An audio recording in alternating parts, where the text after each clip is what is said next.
Mr. Tony, I think it's your time to sit here and play with your new box. So Tony sent me this guy. Now,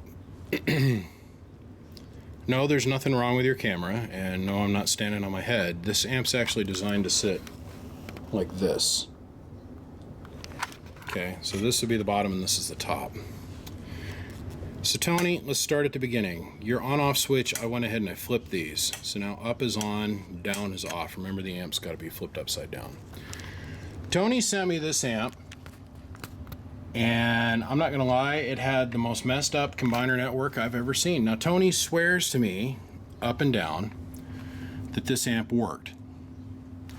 I wouldn't know, I never tested it. I just took it apart because I looked at it and I went, wow, this is never going to work reliably for this guy. I put a ton of pictures of this thing up on Facebook. I didn't really recognize that it wasn't going to work right away, so as soon as I pulled it out of the box, I went, wow, this thing is a shit box. And it was. It was really rough. Here, I'll show you a picture.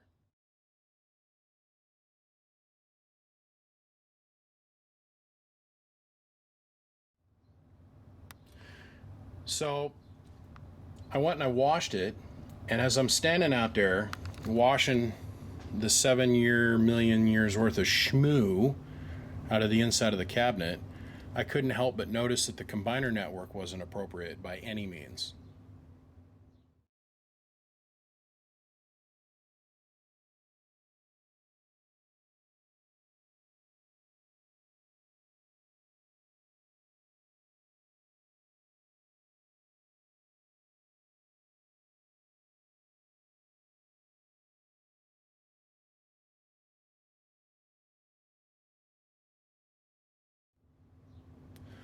Okay, so as soon as I started looking at the combiner network, I'm like, wow, this amp is so messed up. There are no flyback resistors in it. And he said that this was a Blade built box. Now, I've worked on Blade built boxes before, and I called up Blade and I sent him pictures of it. And he goes, that ain't my work. I don't know who the hell built that.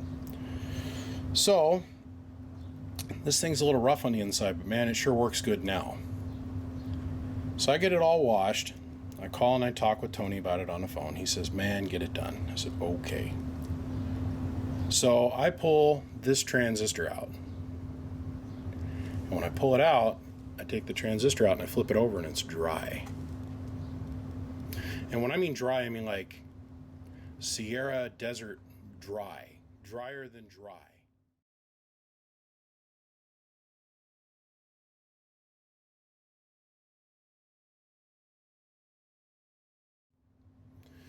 So once I seen there was no thermal compound between the transistors and the heatsink, I was like, holy sh! I got to take all these transistors out. So I took them all out to test them.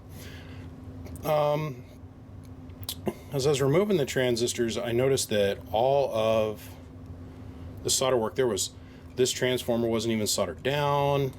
The solder work that was on here was full of acid core.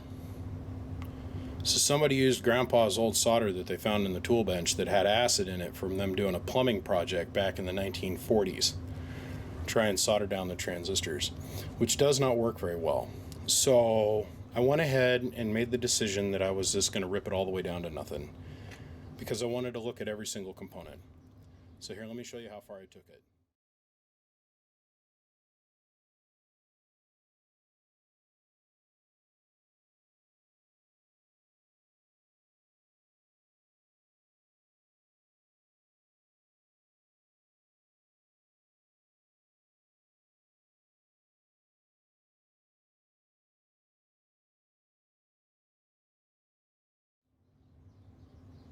Okay, so in the process of taking all the transistors out to test them, I had this transistor come out.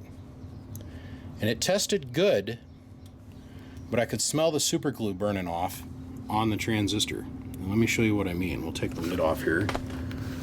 We'll see if we can get down on this thing here. I could smell the super glue, and if you, don't blur you up, focus, you frack, there you go. You can see the super glue where it's migrated inside the transistor and is now down on each one of the actual transistors itself. And I was like, well, it's testing, and it's testing good. I didn't take the lid off. This is what happened after I pulled the transistor out the second time. It tested good, so I called Mr. Tony and I said, Bud, you've got 5 transistors that I know are 100%. And they all had gains in the 30s and the 40s, including this one. This one had a gain in the 40s. So you got 5 transistors that are 100%, and 1 transistor that I'm telling you it's going to fail. The top's been off and somebody's super glued it back on. Sure enough, we put it in here. I run it after we get to the tuning process, which we're going to come back to in a minute. And this transistor failed. So sorry, Tony. I went ahead and I put a brand new red dot Toshiba in its place, and we got you up and running. So I started stripping the board apart. They're stripping everything off the board, and I get the whole pill section taken apart and the whole power distribution taken apart and pull the relay off. And this is when I found the ground wire. This is our ground strap, which is back here. This was actually soldered in with a blowtorch. I'll show you.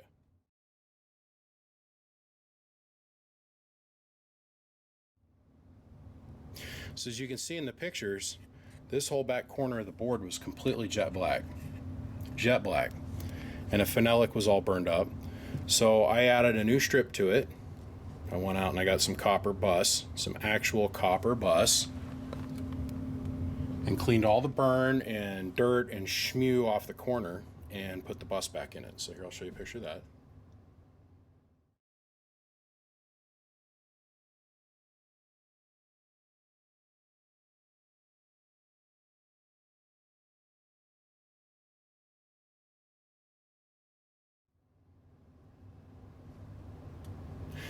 And then started the stacking process. So Tony, the transistor strips that are in here, the pill strips that go underneath the transistors, they're brand new. There's no more acid core lead that's based in here, 1940s solder. We went ahead and completely rebuilt the box up. Now, it's about 85% new. We did reuse the transformers. I only had to re-wrap one.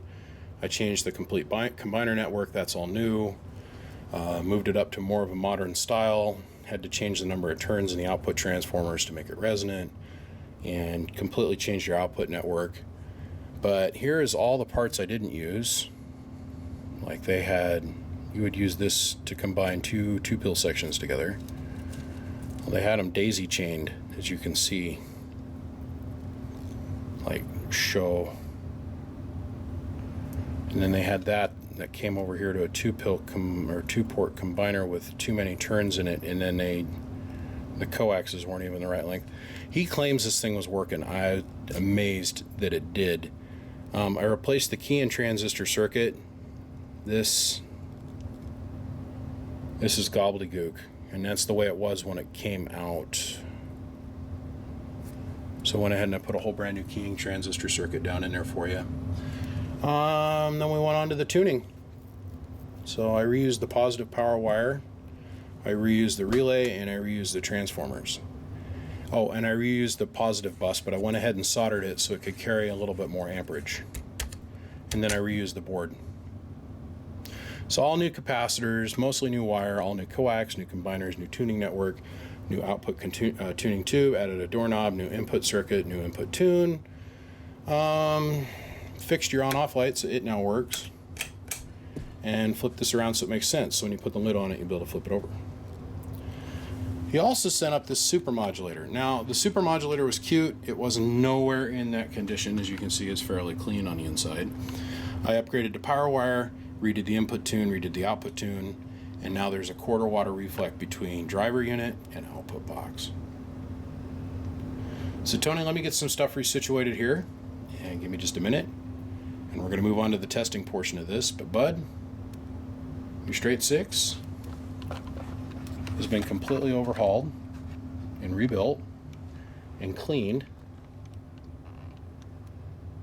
and it's ready to come home to you. Alright, let's bang through this pretty quick. So Tony, let's go around the band. This is a 1000 watt slug and peak, 1000 watt slug and average, 5 watt slug and reverse. Back from the bird, 10,000 watt dumbing load.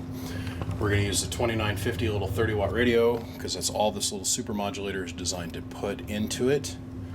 2950 with the 5 watt slug sitting between the 2950 and the 2-pill super modulator. and the 6 pill. So let's get right on to it. First off, hello audio. Hello audio. All right. So we are going to put a whole whopping 20 watts worth of power into this thing. Peak envelope. Let's show the input to it. Or pass through tune, I mean. And that's passing through both amplifiers. That one into that. That's pretty good. So we're going to flip the switch down. Of course, we're running on 14 volts, guys. And so we're going to put about 20 watts of drive into this thing. Hello. Now, Tony, if you were watching that, check this out. Hello. Hello audio. It's about 150 bird, 670 watts, PEP, somewhere there with 20 watts of drive.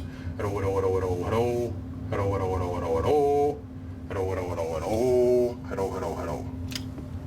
Half a watt of reflag. So now we're going to hit this with the super modulator. Let me first shut off the 6 pill. And we're going to show you the super modulator running. Now everything on the modulator works, the receive, the sideband delay, all of that stuff of course checks out. Hello audio. Hello audio. Hello audio. For you guys that are fans of the average meter and for the guys that are fans of the peak meter, the two actually are tied hand in hand, but average watts, hello audio. We'll put about 70 bird into it, 70 average watts, and we're going to see hello audio. About 180, almost 200 watts out. So 20 watts of drive. Turn the 6 pill on.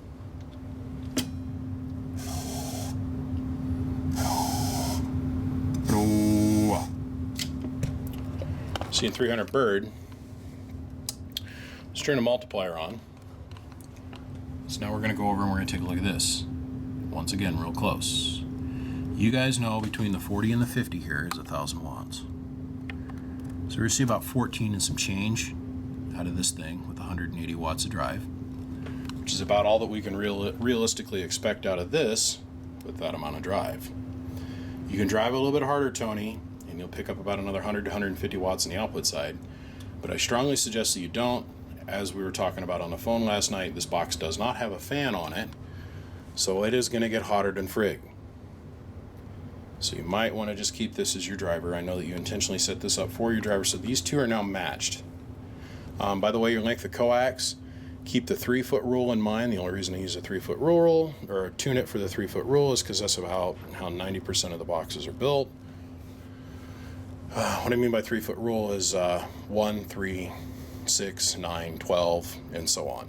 It's the way everybody else seems to set their boxes up, so trying to stick with a universal standard. There you go. Hello. Hello audio. Hello. Hello audio. So 400 and some bird, pretty reliably. And 1,400 watts with 180 watts of drive being hit by a 20 watt radio. Once again, let me show you where I started.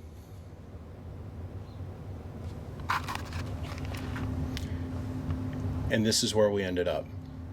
A complete night and day change. The whole thing took about 5 hours to do. That includes that amp. So about 5 hours to do.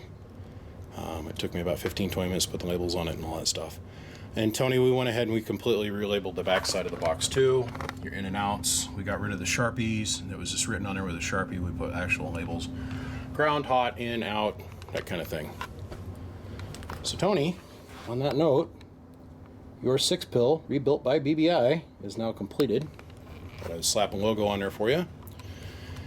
And I'm going to get a shipping quote for you, man. We're going to get this thing out of here tomorrow. Gentlemen, my name is BBI. Without a shadow of a doubt, I am the biggest mud duck in Idaho. Come check us out, www.bbiamps.com. Come find me on Facebook, Twitter, Snapchat, Instagram, and of course right here on the YouTube Gargler. If you think this was bad, for all of you that follow along with me on Facebook, I am going to show you the worst amplifier I've ever had sent here for repair. It is a 2-drive-in 6 or 2-drive-in 8. It's in a Sweet 16 cabinet. And you guys will fall out laughing when you see the inside of this box, but I'm going to completely rebuild it, redo it, and make it all pretty and new and badass skookum. So follow along with that. That's what's coming up tonight. And then this evening we're going to transfer over and we're going to go back to working on the 48 pill project. So guys, appreciate y'all watching. Peace. Biggest mud nuck in Idaho made another guy 10-8 straight. I'm gone. I'll see you boys. Bye-bye.